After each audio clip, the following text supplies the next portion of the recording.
ये देखें, ये स्टेपनी दिखा देता हूँ आपको, स्पेयर लगी हुई इसके साथ। ये देखें,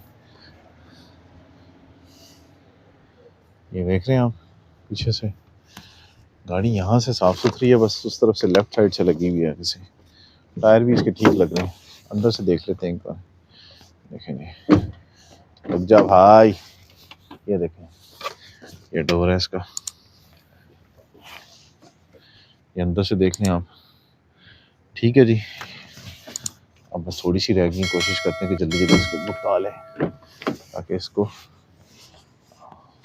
टाइम से आप देख लें। ये देखें, ये इसका रिमोट भी रखा हुआ अंदर। ये देखें जी, ये स्टीयरिंग है, ऑटोमेटिक है। ठीक है जी, अंदर का इंटीरियर भी आपको दिखा दिया मैंने। ओके हो गया।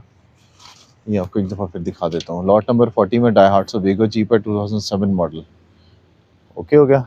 अब आपको दिखाते हैं यहाँ पे लॉट नंबर 6 में खड़ी हुई है मज़दा कैरल, BAY 69 सिंध का इसका फेक नंबर है।